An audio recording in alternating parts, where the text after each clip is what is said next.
discussion. So very first thing, maybe I will try to keep it interactive so that you can also ask questions in between, and we can take this session to the next level. So when we are talking about Dataproc, actually, first of all, we know that we have like Hadoop Spark clusters on-prem. Traditionally, like companies, most of the companies were having on-premise Hadoop and Spark clusters. And now enterprises are moving towards cloud, and in cloud also there are many options of setting up clusters. So specifically today we are talking about setting up Hadoop Spark cluster on Dataproc. So this is what we are going to cover. But before we go inside the details of this topic, we will first discuss what are the challenges with the on-premise Hadoop Spark clusters. So, Arjun, you want to share like what are the issues with on-premise Hadoop Spark clusters?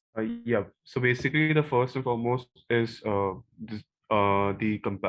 processing compatibilities and the processing issues. So we actually don't have an uh, an architecture where we can do everything which is required. Basically, we have data coming in in bulk. So on-premise is not able to handle that kind of a data flow or that kind of a data traffic. So that is why we switch to cloud options, so Yeah. that we have rescalability options for different cloud versions. Yeah. So it is not scalable. And when I say not scalable, that means like if data is growing and the processing requirements are also increasing, then if you have to scale up, then it takes time to scale up. It is not so easy. There are a lot of issues in adding machines to the cluster. It is not so convenient. So I will talk about those things also, like when we are discussing how easy it is to set up Dataproc cluster or Hadoop Spark cluster on Google Cloud Platform, because you can do it in maybe 90 seconds. So here, second thing is maintenance related issues. So maintenance is a nightmare. If you know, as an administrator, when you are working for a company as an administrator, then you have to take care of so many things. Administrators were having very hard time, and they were not able to manage the cluster in the sense like there is a multi-tenancy environment, and there are different departments asking for different versions of Hadoop and Spark, and they have to ensure that the installation on the cluster is as per the requirements of the department. Sometimes you have a version of specific version of Spark or Hadoop, and then later on you realize that department is looking for something else, and you have to roll back. Some other department is asking for some other version. So there are a lot of issues related to multi-tenancy. Yeah. So apart from that, when you are working as an administrator, so you have to think about capacity planning. You have to think about monitoring the cluster. So definitely monitoring is required here also, but in general, maintenance is a nightmare in case of Hadoop and Spark cluster. So we were discussing like on-premise Hadoop and Spark clusters, they have issues related to scalability. There are issues related to maintenance. Achieving multi-tenancy is a big problem. It's not easy, multi-tenancy. So when I say multi-tenancy, that I just mentioned about having different departments or different users who are using this. And even though you have Yarn to achieve multi-tenancy, but it is not so seamless. You have to take care of so many things like metering the departments, because they have to pay for the services that they are using, because you are having a cluster. So how this multi-tenancy will work? Apart from that, there is a principle called data locality principle. So when I say data locality principle on-prem Hadoop and Spark clusters, they are based on this principle. Can someone share like what is data locality principle? Like how it is actually, like what exactly is the principle, and what is the principle behind this data locality? If you can explain, then I will elaborate this further. If you can start. Yeah, Qasim, please. Yeah, the data locality means the nodes are near to the storage location. Very good. Means So I can say storage. in the same region. I'm saying data and storage. This is processing, and the storage and processing are on same machine. Region, yeah, mission on region Yeah. kind of thing. Yeah. So I will talk about that in cloud, because we are talking about on-premise. So here there is no concept of region as such. But I'm saying like we are talking about this data center. Within one data center, we have machines, and these machines. This is our own data center. So there is a trend going on, and the trend is like earlier, what was happening when it started, like we were having network attached storage and storage area network. This is network attached storage or storage area network, and we were having kind of grid computing nodes. So this is grid computing nodes. So after that, like this was around 1980s it started, and after that it became popular, and the data was moving from network attached storage to grid computing node.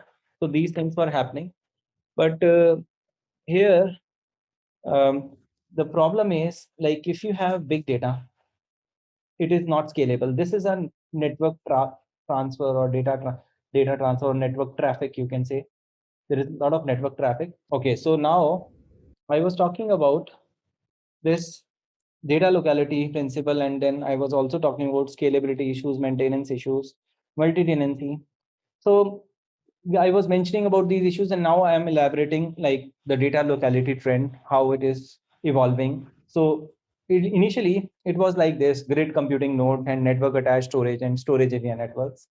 So after that, there was a shift that Hadoop actually brought in. So, and because 2003 MapReduce white paper was released, and after that 2006 Hadoop was made. So dog cutting implemented cutting. He was working for Yahoo in 2006 and implemented this white paper. And in this white paper, Google MapReduce white paper, the implementation was Hadoop MapReduce, and there the concept of data locality was introduced. So the data will be stored on the same machine. Let's say this is my machine, and here the processing will be happening on the same data where it is stored. So processing is also localized, and data is also here. So this is on the same machine. So there the concept of data locality was introduced. And why this was introduced? Because it is not scalable for big data. It is not scalable for big data. So that means, like, if your data is moving from network attached storage to grid computing node, and if you have to move huge amount of data, maybe hundreds of terabytes or petabytes of data from this place to this place, then it is going to take long time. So better approach, or second approach that was introduced, was data locality principle. So this was like second like thing that happened with this is like first trend, second trend, and third trend is cloud. So in cloud, what happens, like it is again decoupled storage and compute. Decoupled storage and compute. So here also we have decoupled storage and compute. So then you can say that we are going back to the trend from where we started. So what is the benefit that we are getting? So, but the benefit here we are getting is, like, we are working on cloud provider infrastructure, cloud vendor or cloud provider infrastructure.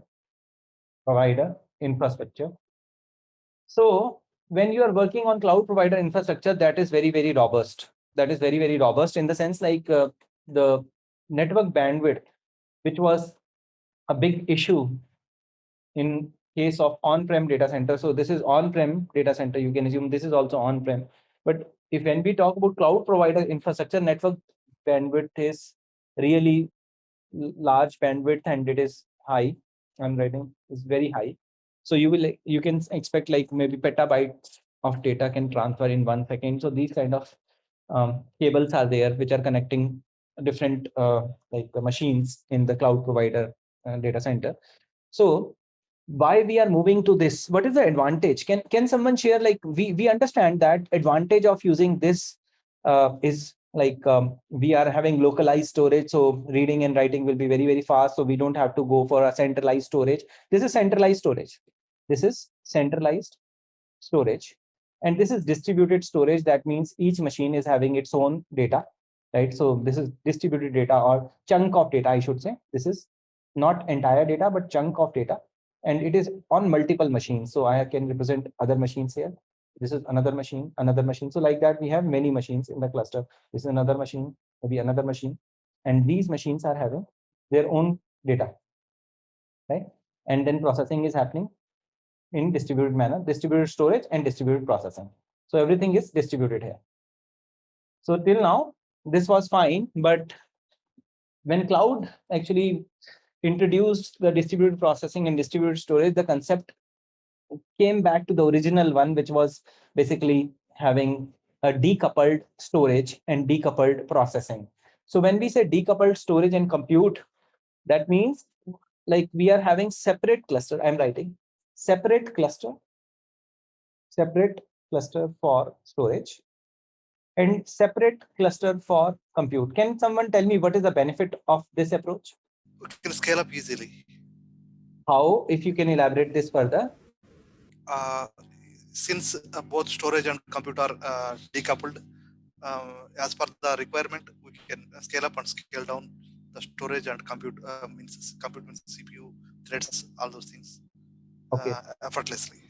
Okay. So I'm saying now you have to change your thought process. You have to change your thought process. Earlier, we were thinking in a different manner. So advantages are, so we don't have to run our machines just 24/7. Yeah, 24/7. When specifically our processing machines, I should say, we don't have to run our processing machines when there is no job. There is no ETL job running. So this is one benefit if you are keeping separate storage and separate compute. Second benefit is like we are having decoupled. So that means you can have storage optimized, right? Storage optimized infra that will save a lot of cost. So that means like this is all on cloud. We are talking about cloud anyhow, even though I'm saying we can have our own. It is not like our own, it is on cloud. I'm saying storage optimized infra. That means if data is like frequently accessed, then you can treat it in a different manner. And if data is hardly accessed or data is accessed maybe once in a while, accessed once in a month, then maybe a different treatment. And data is accessed similarly once a year,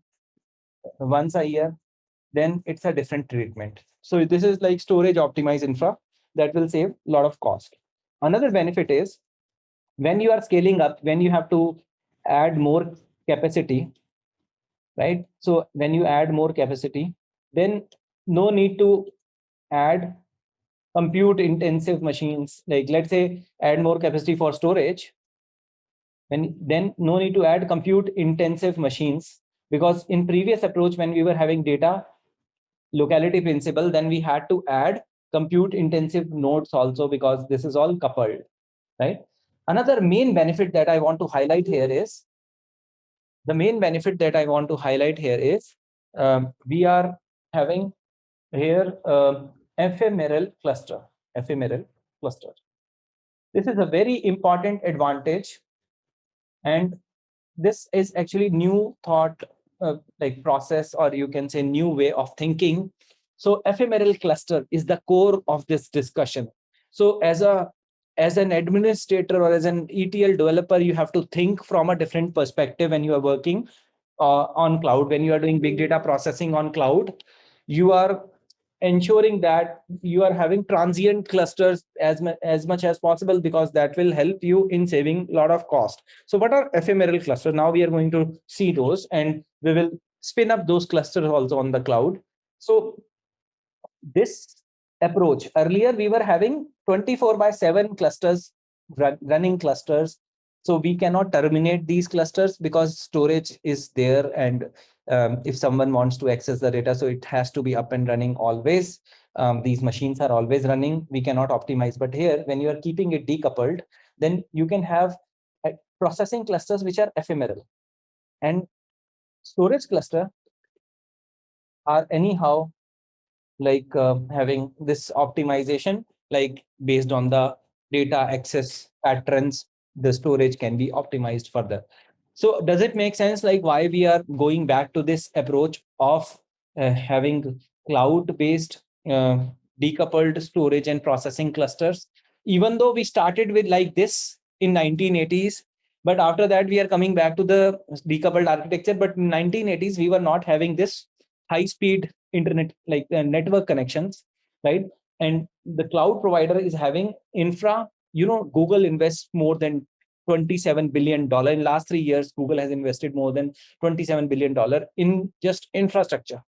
So you can see like how much investment is going into the infrastructure or evolving the data centers, right? So that's what I'm highlighting. These days, we have the ecosystem, and this ecosystem allows us to actually do innovative things on cloud. You can experiment fast, you can fail fast, you can figure out, you can run thousands of experiments on cloud, right? You don't, let's say hard disk failed, then you don't have to worry. On cloud it can be done maybe in less than 1 minute. You can have additional hard disk, or you can say like if let's say hard disk is full. This is a very common problem that we face as an administrator on on-prem cluster. But if you are doing it on cloud, then you are getting the benefits. So you are getting these benefits. You are overcoming the data locality. We just discussed data locality issues, and there are multi-tenancy issues. So we are overcoming all these issues, and we are able to solve it through Dataproc. I hope the case for Dataproc is clear. Why Dataproc? Before we actually see the interface. If you are not very much convinced, then feel free to disagree. It's not necessary that you have to think in this direction. You can share your thoughts. Like if you think that on-prem is better than cloud, feel free to share. Move to the next part, which is demo. Now, in the demo, very first thing, like I'm using a Google Cloud trial account. So Google provides, like you can set up an account, and it is trial account, and Google provides free credits, right? So I'm using those free credits. I'm not paying anything to anyone right now in this demo.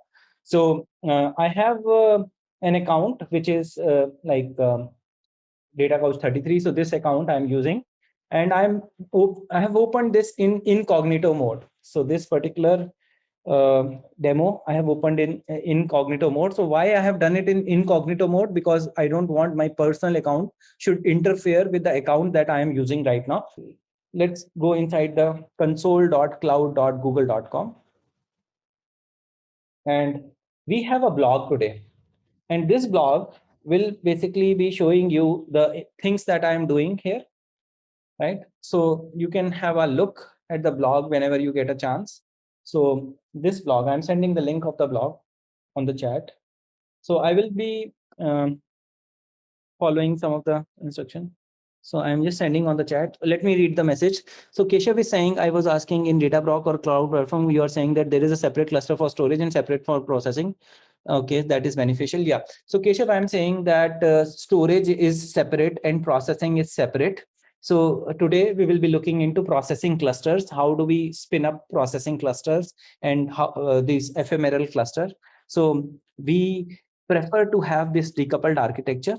Yeah, and it is beneficial because of n number of reasons that we discussed just now.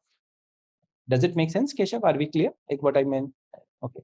So now I am inside the URL. So this is console.cloud. I'm typing on the chat on google.com, console.cloud.google.com. So this is the URL. So I have logged into this URL using the trial account. And you can go to the Dataproc, and in this, you will find like we have so many services of GCP. So we are particularly interested in Dataproc. So one option is I can search here in the global navigate, like search bar, I can search. Or second thing is I can get it from here. So I can pin this. If I pin it, can you see? Just observe. So if I pin it, can you see now Dataproc started to appear there, but I did not pin right now. But when as soon as I pin it, then Dataproc is here. I don't have to scroll down to find where is Dataproc, because now it is pinned and it is available. Next time it will be easier for me to access Dataproc. So I am going inside the clusters. So Dataproc is basically a service on Google Cloud Platform that will help us in creating Hadoop and Spark clusters, big data processing clusters, right, on Google Cloud Platform. And we can terminate this cluster. So I think I am using, which account I am using? Okay, I am using a wrong account. So let me use another account. So let's go inside this. So I am with the correct account, and I'm having this data proc here. It is already pinned. So I'm going to clusters and I will select a project. So whenever you work in GCP, you have to select a project. This is a logical grouping of various resources and access control list, and a lot of billing related things can be linked with this projects. So I'm using project 01 right now. So this is like, it is a must step, like you cannot ignore it. So you have to select the project. And once you select the project, you can say, I want to create a cluster. And now you create a cluster here. You are creating a Dataproc cluster, and this will have various things pre-installed. Hadoop, Spark related services are specific, like within Hadoop also it's very vast. So you have Hive and Yarn, HDFS, so many things, like even you can select HBase, so many things you can select and you can install. Some of things are already bundled, but some are optional components. So you can say that I want to have these optional components here. So I'm having this cluster name, and I'm giving cluster name demo, or I can say all things data. That is our meetup group name, all things data demo, right? So maybe I'm giving this cluster name, and I'm having this option to choose location where I want this cluster to run. So it is very much driven by like where exactly is your data. It is usually recommended that you co-locate with the same region where you have the data. That is the best thing. So I am choosing right now Mumbai region. This is Asia Southeast one. And I am going for right now single node, and or I can go for multi-node. Let's go for multi-node cluster right now. And this multi-node will consume more credits, even though like it is all free. We are not paying anything to anyone, but it will consume more credits. We are having $300. So if you are doing multi-node, then you have to just ensure that your credits are there. And how much are like how much is the consumption of credits, you can see on the Dataproc. But right now I'm just going down. So we have this auto scaling policy. Like if you want your cluster to scale up and scale down, so you can define those policies here. So we have auto scaling policies. These policies are defined here. So we have this versioning. So versioning, like we can say which version of Hadoop and Spark we are looking for. So by default, it is Debian and Hadoop 3.2 and Spark 3.1. But we have other options also. If you want to change to some other version, you can do that. But I will cancel it and I will keep it default. And there is an option to choose component gateway. This component gateway actually means that you want to see the web interfaces, and you don't have to configure firewall rules, even though like you are accessing some of the web interfaces for Yarn and HDFS and Spark. So even then you don't have to change the firewall rules, or you don't have to define SSH tunnel to access those user interfaces. So it will make our lives easy. So that's why we will enable this gateway, component gateway, because we want to see the user interfaces without changing any firewall rules or defining SSH tunnels in GCP. So this is simplifying our work. And people who are coming from Hadoop Spark background, they must be familiar with gateway. What is a gateway node? And this is where like even like if you're working on Cloudera cluster, you must have seen that we install like gateway for Spark and many other components. So we have some optional components here. These optional components, like we will choose right now HBase, Zookeeper I'm choosing, and I'm choosing Jupyter Notebook. So I'm choosing some of these optional components that I want to show you, like specifically, I want to show you Jupyter Lab and I want to show you HBase. So that's why I'm choosing these optional components. Now what I will do, I will try to create a cluster, and then I will show you there is an error coming, and then we will solve that error. So I will try to create a, can you see this is all optional, optional, optional. And then now let's try to create a cluster. I'm trying to create a cluster, and this gives me error. And it is saying that you are creating a multi-node cluster with so many cores, and I have a quota limit. I am not paying anything to Google. I am just using free credits. So I'm not allowed to create a cluster, multi-node cluster with so many resources, right? So it is like we are asking for, like there is a limit on the CPU quota. So it is not, so I'm asking for 12 and available are 8 for this free trial account. So what I need to do here is I will still go for the multi-node option. One option is I can make it single node so that my quota error is gone and I'm utilizing less resources. But I will not go for the single node option. I will go for configuring nodes. So in configuring node, but before I go to configuring node, if you have any questions on this, please let me know. Okay. Hello. Yeah. Yes, sir. Yes, sir. So basically, when we enable the optional components, so Mhm. for providing the web interfaces for that, we are enabling the component gateway, right?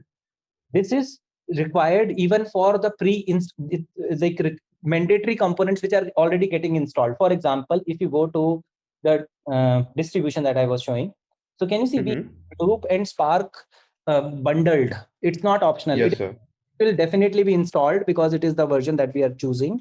So for those things we need require enable component gateway, because that will expose the web user interface to the external world. Okay, sir, got it. Yeah. Okay, these are optional. Like these are optional. Okay, now I'm going to the next step. So we saw one error coming. Yeah, Arjun, do you have any other question apart from that? Okay. No, sir. Yeah. You were unmuted, so that's why I was checking. Okay, so now we are having, it is master worker architecture when we talk about Hadoop and like specifically HDFS and Yarn, right? And even Spark is also there. But right now, if you see, like we are configuring the machines, the master machine and worker machine. So we are choosing this option right now. By default, it is choosing 4 vCores and 15 gigs memory. I'm reducing it to 2 vCores and 7.5 gigs memory so that my quota issue is gone. And I'm also reducing the size of the disk. Like I don't need 500 gigs, 50 gigs is fine. And then worker nodes also, I'm just saying that I'm happy with 2 vCores and 2 worker nodes, and then reducing the size of the disk. So if you see how many cores are now being used, now we have 2 vCores for master, and there are 2 workers of 2 vCores. That means total 6 vCores I am using. And I'm having quota of 8 vCores. So that's why it will not complain now. So I'm like able to configure this. Apart from that, we have options to configure preemptible machines in Google Dataproc. So preemptible machines, they are basically like if you're coming from AWS background, then you must have heard about Spot instances in AWS. But in Google Cloud, we have preemptible VMs, and these preemptible VMs are those machines which are like which can be preempted, or that means Google can take back those machines, and those machines are basically free machines or available resources on Google in Google Cloud Data Center. So there are some free machines. In case you want to utilize those machines, you can utilize it at a lower price, 70% less price than the normal machine. But there is no guarantee that this machine will be there for long term. So it will be there for maximum 24 hours, but it will be taken away by Google before 24 hours. If some other client in Google Data Center is asking for resources and the client is ready to pay more money, then client will give that machine to other client, other customer, right? So these are preemptible. Preemptible means that Google can preempt, right? So these machines are cheaper. These machines can be used for those workloads where the real time, we don't need real time response. It's fine. Like we are doing some batch ETL. So in that case, you may consider going for this option of preemptible VMs, and it optimizes the cost overall, right? So we have those options here. That secondary workers, you will see we have, you go inside this, you will see preemptible, right? So how many preemptible VMs you need. So I'm referring to this option. Yeah. So this is like configuring the nodes. And then next one is you can add some configurations if you want like a specific network, because this is a default network, because when you're working with Google, like there is a default logical network which is created, and that's what we have right now. But in case you want a specific network wherein you have defined a lot of rules, then you can choose that network here. So in our case, we have only one. And then you can also define some internal IP addresses. We don't want public IP addresses. Another thing is like we have Metastore service, and this Metastore service is very useful when, let's say, you are creating Hive tables and you are having Spark. So multiple services are running, and your clusters will go down. Then you have to store metadata somewhere. So this Metastore service will basically be providing the metadata even for the clusters which are like new clusters which are being created. So for those also, it will be like a central place where metadata will be stored. Right. So if we are coming from Hive background, then you might be familiar with Hive Metastore. So it is basically kind of like that. So it is providing metadata, even if clusters are shut down. And then we have labels. Labels are for like billing, and you can tag the instances. You can say that this particular instance I'm using for specific department, and in the billing report, you can see which department is actually using like how much, how many resources, how much bill belongs to particular department. You can actually do a lot of analysis through labels. Yeah, key value pairs. Similarly, we have cluster properties that we can define. You can add cluster properties. You can define the initialization actions, like when you start, let's say, Dataproc cluster, and you want to install some custom libraries which are not part of Hadoop and Spark, and you want to do it in an automated manner. So this you can configure here. You can have initialization action. Similarly, we have cluster metadata, instances metadata. So this is very important, scheduled deletion.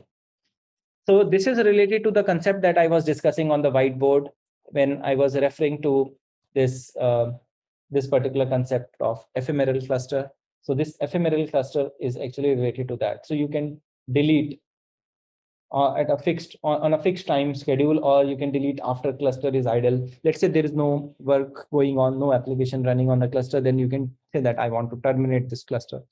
Right, so you can define here. This is the concept that I was referring. You can terminate, or you can like destroy the cluster, right? So this is where it will happen. And this is our storage staging bucket. So this is for temporary storage, staging. So all the job dependencies and the config data and other things will be stored here. Right?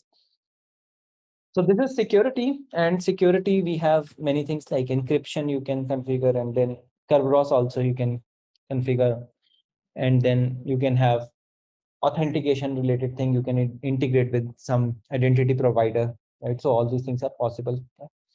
So if you have any questions on any of these, please let me know, because when I create it, then it is going to take some time. So let me start it first, because it is going to take 90 seconds or so.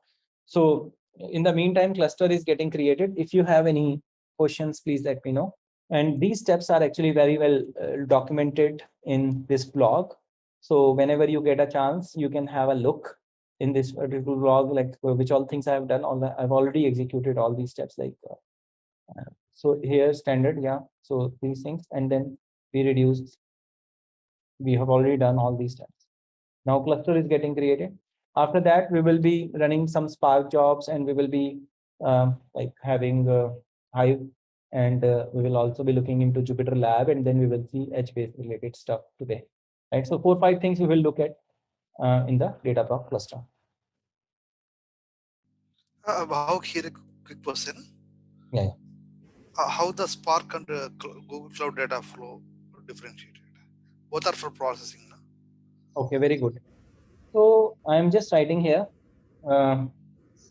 Data flow is serverless, right? And Spark is running on Dataproc. And this is just managed. This is not serverless. This is not. Now, what is the difference between serverless and managed? This is like Uber. You hire car and pay for trip, right? And this one, you rent a car. This is like Avis car rental service. In US, it is very popular, Avis. And you pay for machines which are running. Machines which are running. Are we clear with this thing, Khazan? Yes, yes. So then data flow is fully managed. yeah, so you can say Apache. This is Apache Beam on Dataflow. So you will be using Apache Beam. Spark you are using on Dataproc. And when I say fully managed, actually these terms are very confusing. Fully managed, managed, serverless. So I have created a video for that. So if you go here, you will go to Dataproc channel, YouTube/data crowd channel. So here I'm going to the Data Code channel. So here you will find there is a video. What is the difference between fully managed, serverless? So Okay, yeah, so just have a I will look. go through. Yeah, thank you. Channel, and here you will find serverless. I'm just searching serverless. Spelling is not correct. Serverless. And here you will find what is the difference between serverless and fully managed. Okay, Just, I will go through. Thank you. no problem. So I'm sending this link over the chat. Please. You will find a lot of videos are there on our YouTube channel. And however, one more thing, could you please the link of the previous two meetups recorded sessions? Yeah, if you go to our YouTube channel, you will find we have if you go to videos, and I think it will be sorted. Yeah, this is already sorted. So very first video is last meetup, and second video. Okay. So Okay. these are here. Okay. Okay. Yes, and now it's good that you are asking questions, and in the meantime, we did not realize that cluster is ready. Yeah. So now cluster is ready. We can go inside this, and you can see like we have so many things. Like this is for monitoring. This is fine, and then we have jobs, no job running, and then we have VM instances. So these are the three machines, and this is my master machine, and these are two worker machines that we just created. So right now you are paying, you are getting charged, right? So it is not serverless. When you are running Spark on Google Cloud Platform, you are getting charged here on Dataproc because machines are still running. You are paying for these machines. They are up and running. But when you use Dataflow, then you are charged only for the query or the application. When application is actually running or job is actually running, then you are charged for that. During the processing. Yeah, when we are actually processing, then only we are charged in Dataflow. Okay. And Dataflow and Spark, they are not at the same level. We cannot compare apple and orange. So that's why I have represented Apache Beam on Dataflow and Spark on Dataproc. You can compare Dataflow and Dataproc. You cannot compare Spark and Dataflow because Dataflow is basically a framework. Dataflow is a framework. You can say, and this is my Apache Beam.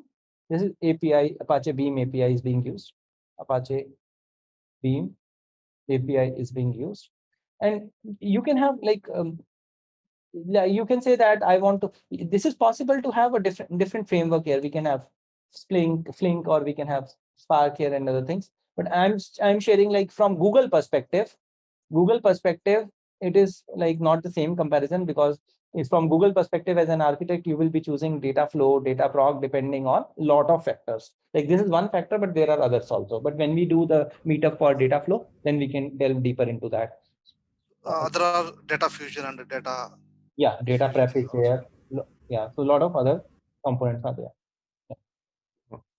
Yes. So basically, we will be using Apache Beam for templatizing pipelines for data flow, right? Like that is what it's mentioned in the GCP, right?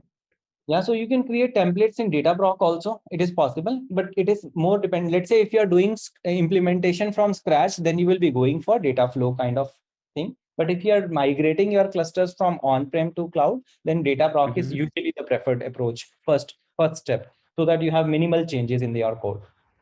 Okay, sir. Yeah, got it. So I'm coming to the web interface, and here you can see configurations.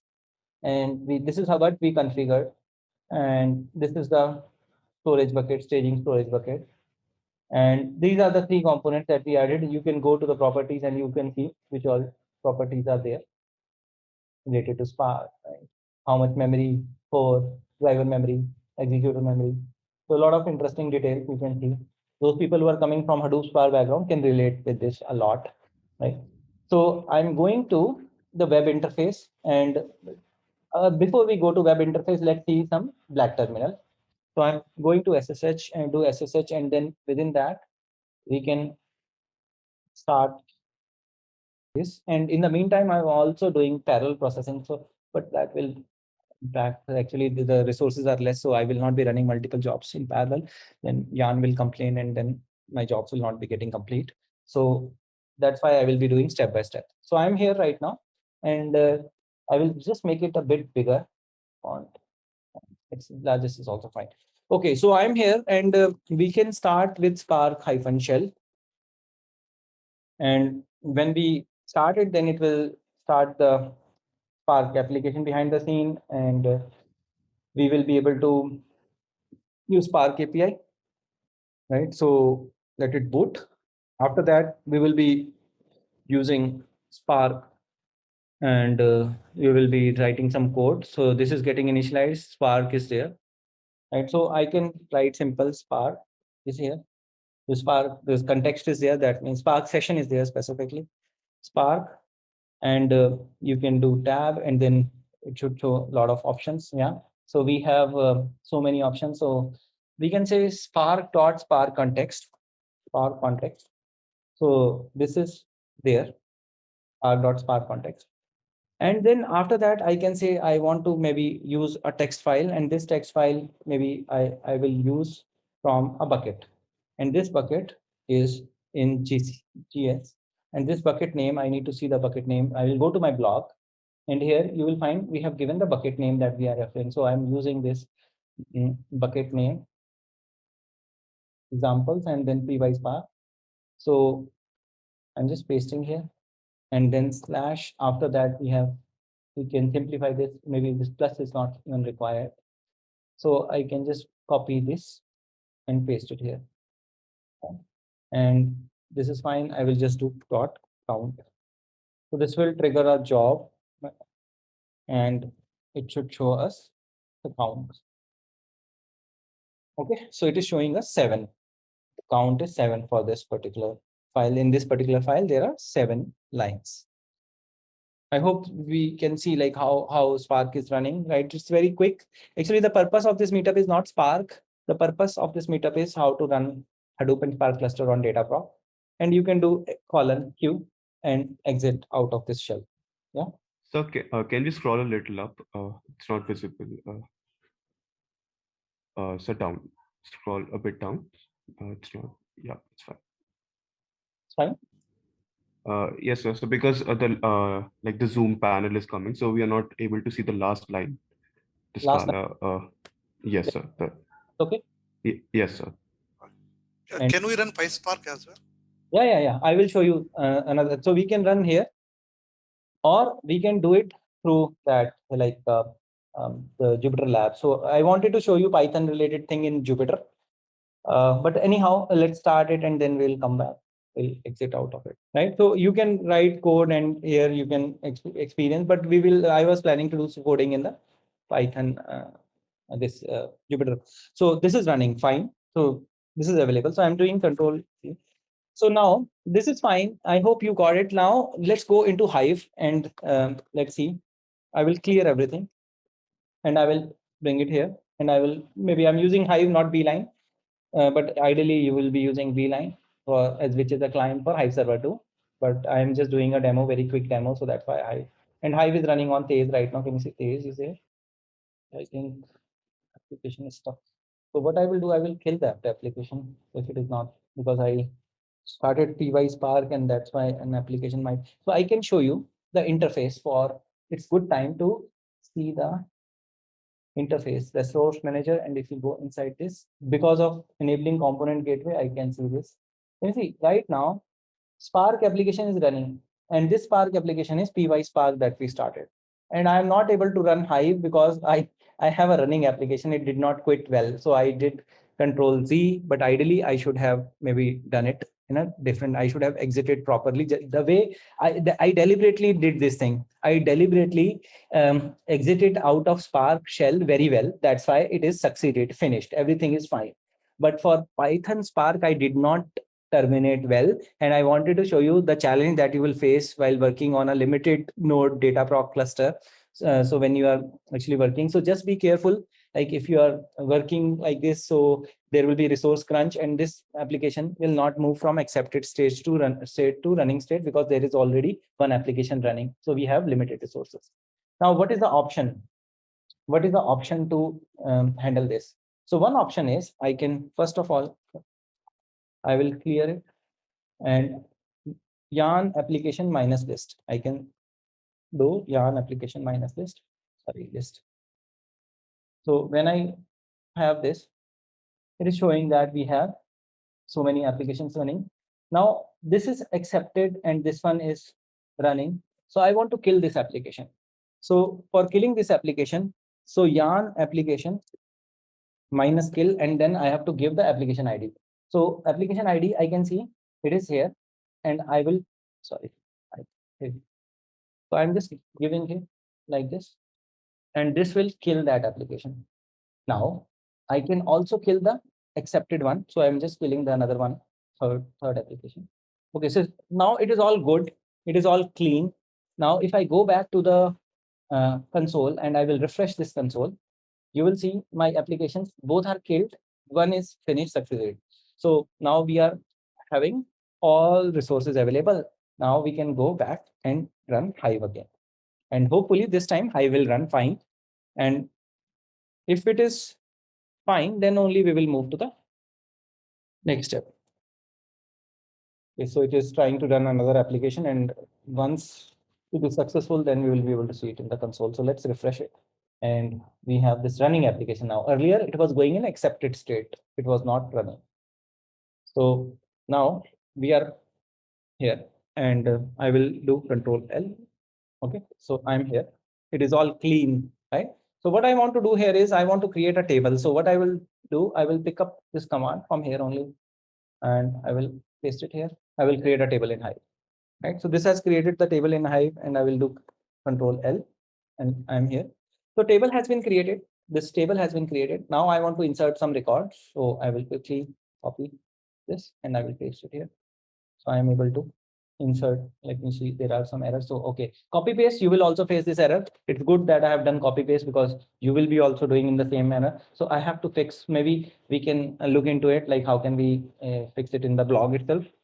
The special characters are coming. So we are just fixing this so that insert is successful. Okay, now it's all good. Now insert is successful. Yeah, insert is successful. It's running. We have inserted data into Hive.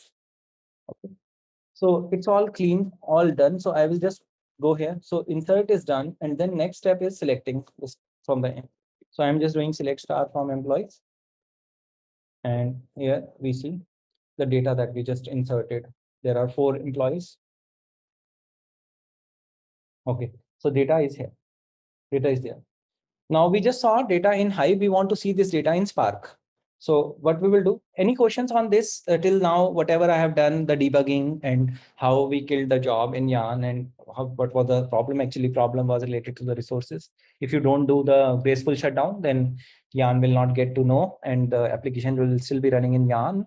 So we want to kill it properly. That's the idea. Okay. So if you are fine till now, I will exit out of it, and I can just write quit. Okay, so this is all clean now. Everything is clean. Yeah. Now what I want to do, I want to go to the web interface, and I want to show you Jupyter Lab. So if you go to the web interfaces, you go to Jupyter Lab, you will be able to launch it. And within Jupyter Lab, you will see very nice environment. You can run PySpark very easily here. So the one thing that you need to remember here is, like, you need to go inside GCS, otherwise you will get issues related to permissions. So I'm inside the GCS, and I will open another notebook. So I will be opening a notebook related to PySpark. So this is my PySpark notebook, and I'm having exclamation GS, and I'm running ls. So I'm doing ls, and I'm running a command gsutil. I should have run usutil. This is gsutil. And I'm running this command to look at the data. And you'll see like these are the buckets that I'm having in my GCS, Google Cloud Storage. We can have a separate session on Google Cloud Storage later. But right now I'm more interested in Spark. So I will run this and you can see Spark is running and Jan is behind the scene. So py Spark shell. So everything is fine. Yeah. So now I can actually run multiple things, like I can say spark.catalog. Spark dot. And here you can see we have catalog, and then we can say list tables. We want to list the tables. Spark is already integrated with Hive, so I should be able to see the table that I created in Hive in Spark. So I can see we just created a table employees in Hive, and if I go back and show you, we just created, it's not there like in history, like in Hive. Okay, but if you remember, we just created the table employees table in Hive, and we can see that table in Spark.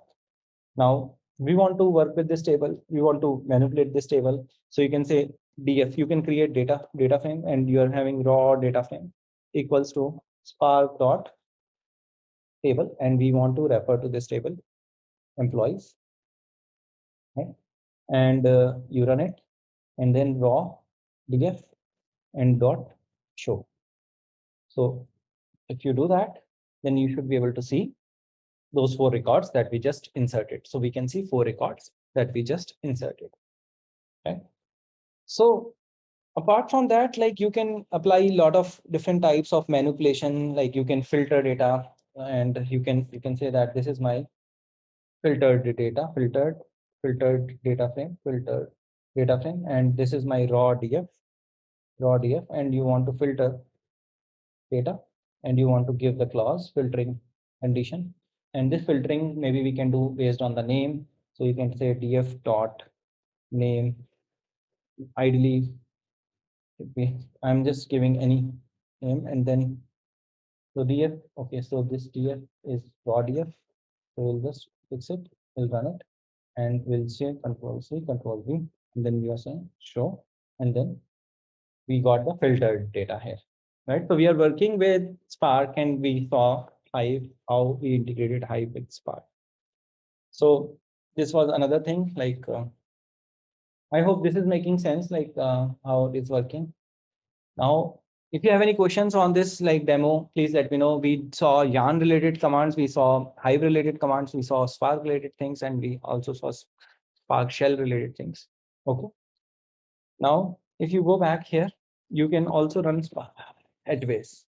So we installed that optional component. If you remember, when we installed Dataproc, then we installed this optional component. So we are inside Hive shell, this Edgebase shell now, and it is taking time. So let me do one thing. I will close this, and I will shut down the kernel, and I will close it. Cancel. Let's do it from here. So this is a good practice. Like you can shut down all the notebooks from here. Shut down all. Yeah, I don't want to save it, but I want to shut down right now. Just going to shut down all. It works.